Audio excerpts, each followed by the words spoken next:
안녕하세요. 법률사무소 메이데이 유재원 변호사입니다. 오늘 귀한 분 모셨습니다. 이미 많은 방송과 유튜브에도 촬영하시고 우리나라 100대 명강사에도 포함되셨던 분입니다. 공군에서 30여 년 근무하신 분이시고 예비역 공군 대령 함선필 교수님이십니다. 한번 자기소개를 한번 짧게 들어볼까요? 네. 초대해 주셔서 감사합니다. 지금으로부터 45년 전에 공군 사관학교를 졸업하고 예편을 해서 오늘에 이렇습니다. 제가 오늘 드릴 말씀은 책에서 볼 수 없는 실제 제가 그 현장에서 체험했던 비하인드 스토리를 들려드리고자 합니다.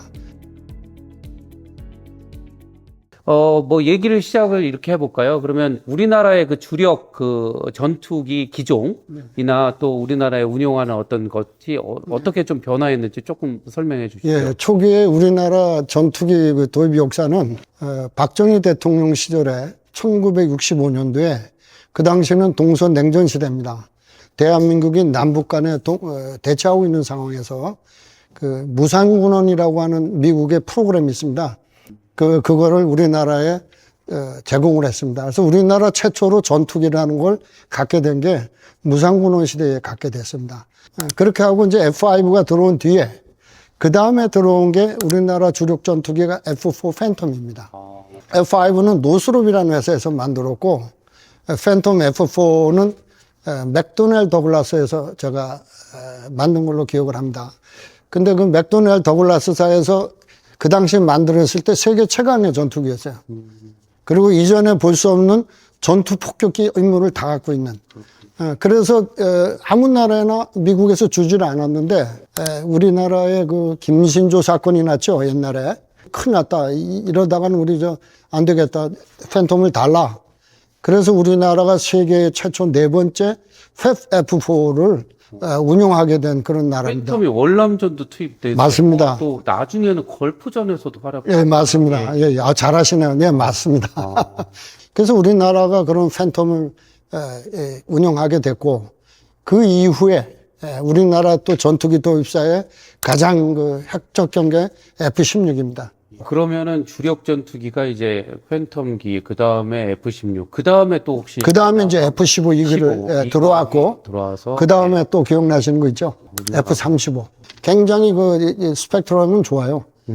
근데 이제 그 F-35의 경우에도 우리나라가 어떤 주도해서 아니면 외국이랑 계약을 받고 그냥 도입한 겁니다. 그건 우리가 전혀 가인할 수도 없고, 스텔스 미국에서 팔 때는 의회 승인을 받아야 됩니다. 그래서 미국이 적선을 해주는 거야. 이 비행기도 돈 있다고 사는 게 아닙니다. 그렇군요. 그러니까 우리나라가 미국 안보에 중요한 나라라고 인정이 되고 또 우리나라 안보가 중요하다 생각되면 꼭 필요한 만큼의 그걸 비밀 병기를 팝니다.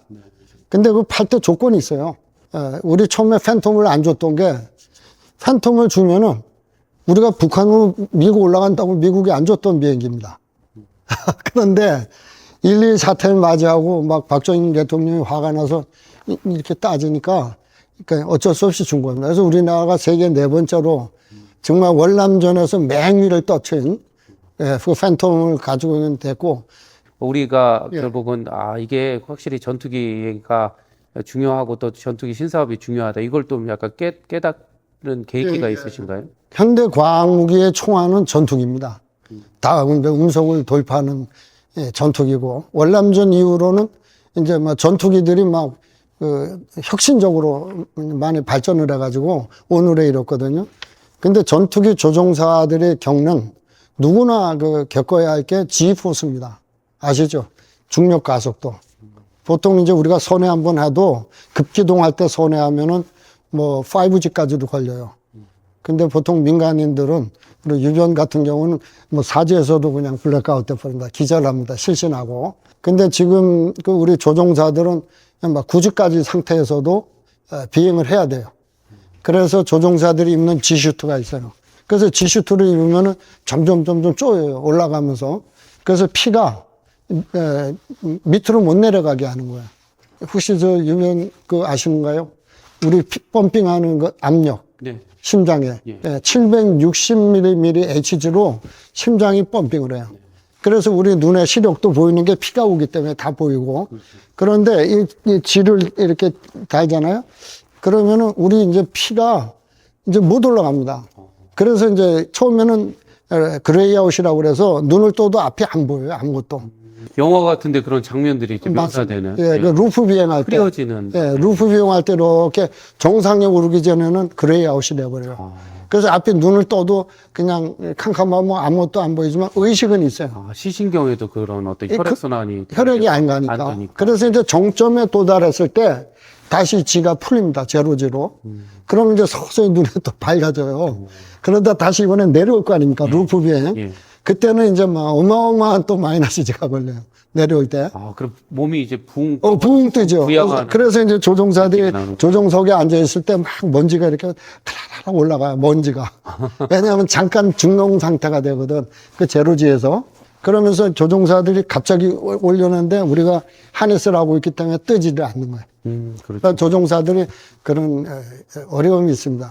이제 저기 비행기 얘기를 하다 보니까 이제 영화로 아마 접하신 분이 많을 예, 겁니다. 1986년도에 이제 탑건이라는 영화가 나왔고 예. 굉장한 뭐 예, 전 예. 세계적으로 히트를 쳤었죠. 그리고 2022년에 36년 만에 돌아온 탑건 매버릭이 있어서 예. 또 굉장히 또 히트를 했는데 교수님께서 이 기억하시는 탑건의 두 영화는 또 어떻게 그래서 저는 아주 오래전에 탑건 영화를 봐서 되시나요? 다 아무랍니다. 그 다음에 매버릭도 봤는데 속편. 그러니까 사실 제가 더 감성 깊게 봤던 건 탑건 1이고. 예. 근데 탑건 2는 나중에 내용을 보니까 너무너무 이것도 잘 만드는 영화예요. 그래서 이제, 그래서 탑건 1에 대해서 아는 바는 없지만 그 파라마운트 픽처스라는 곳에서 만들었고. 네.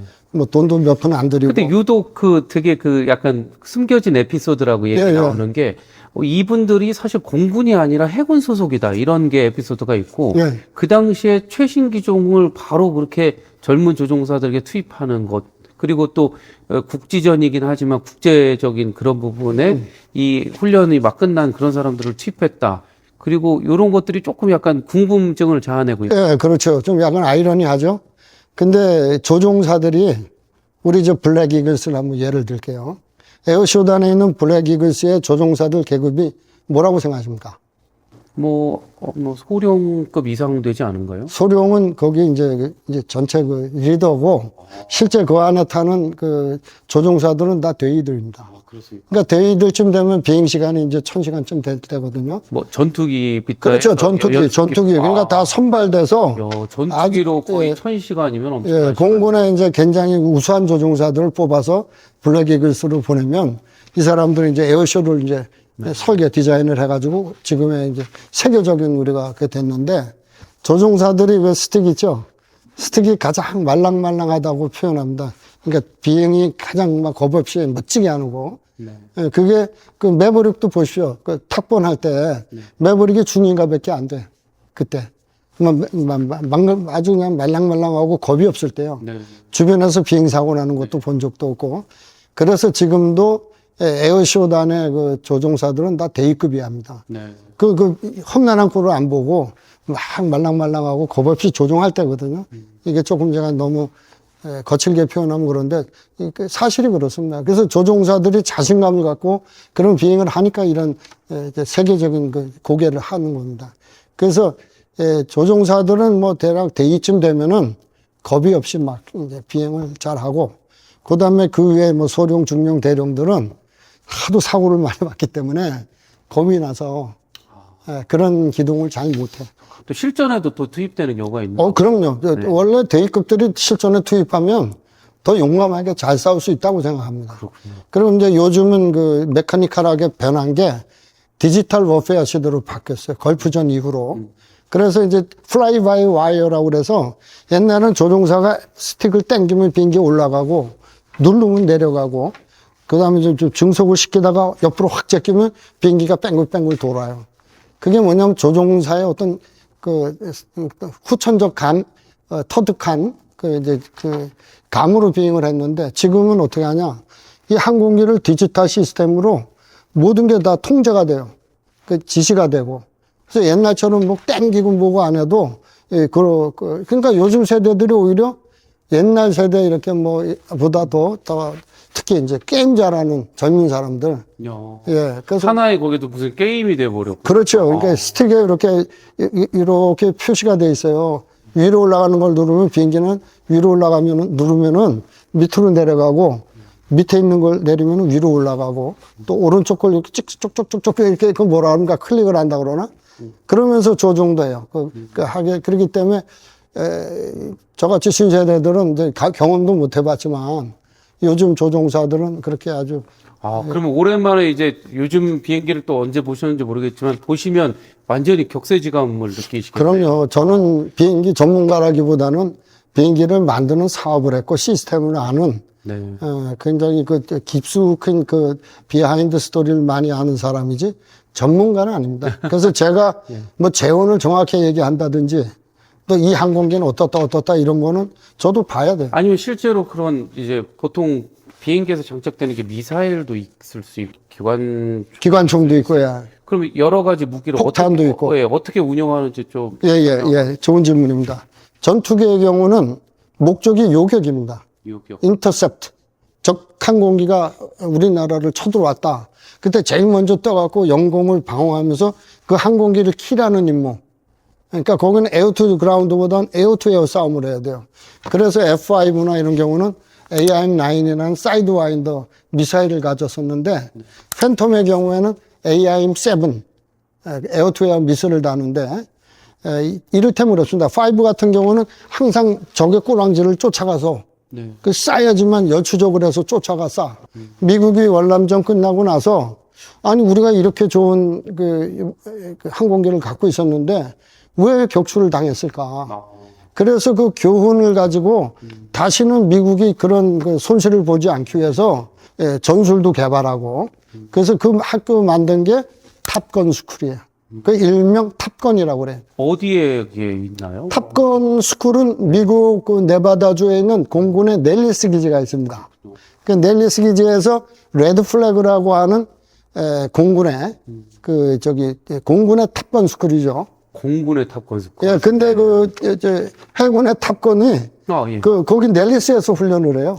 또 해군의 탑건이 따로 있고요. 그죠? 해군의 탑건 스쿨이. 근데 얘네들은 이제 어디서 전술을 개발하냐면 샌디에이고에 있는 미라마 에어베이스가 있습니다. 해군 에어베이스.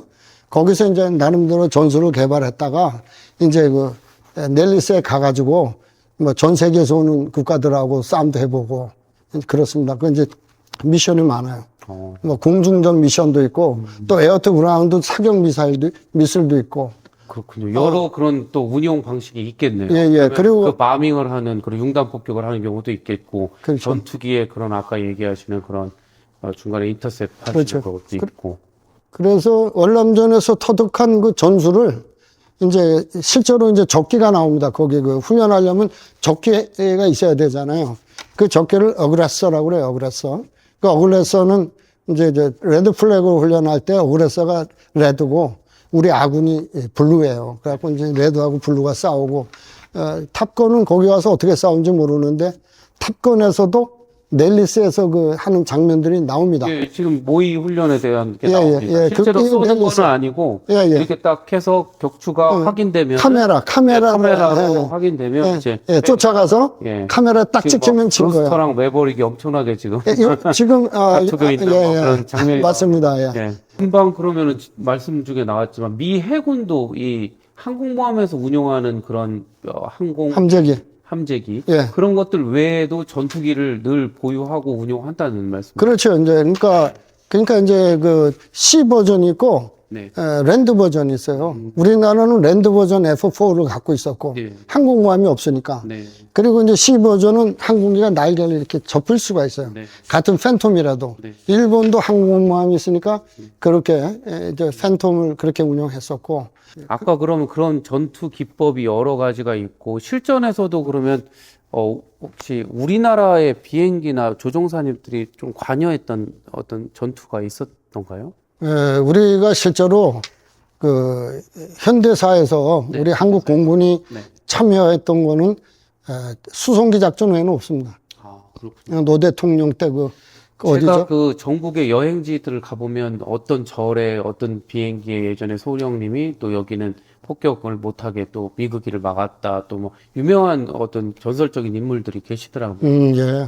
예, 그리고 뭐 미군이랑 저도 합동작전을 했던 막 그런 분들 나오고 예전에 진짜 뭐 김신이라는 분이 공군 뭐 총장했죠. 예, 소령 대령 할 때 그때 시절의 얘기도 있어요. 근데 그 이후에는 그런 실전 전투 같은 경우는 좀 우리가 6.25 때 우리는 그 근대 전투기가 아니고 그 머스탱이라고 하는 그 무스탕이라고 그러죠. 단발 그 프로펠러 그 이제 F-40이라는 건데 그걸 받아갖고 훈련도 별로 하지 못한 상태에서 우리 공군 초창기 전투기 선배님들께서 그 나가서 막 그 폭탄을 던지기도 하고 예, 그 실제로는 그 무스탱이라는 항공기는 지금으로 따지면 보잘것없는 거지만 그 당시에도 굉장히 그 나름대로 활약을 많이 했습니다. 그때 활약했던 조종사가 빨간 마호라의 주인공 유치곤 씨라고 있습니다. 예. 그 유치곤 씨 아들이 공사 26기 제2년 선배인데 네. 그 제주도에서 공수부대 태우고 그 수송기 작전 수송기 조종사인데 그때 그 사고로 돌아가셨어요.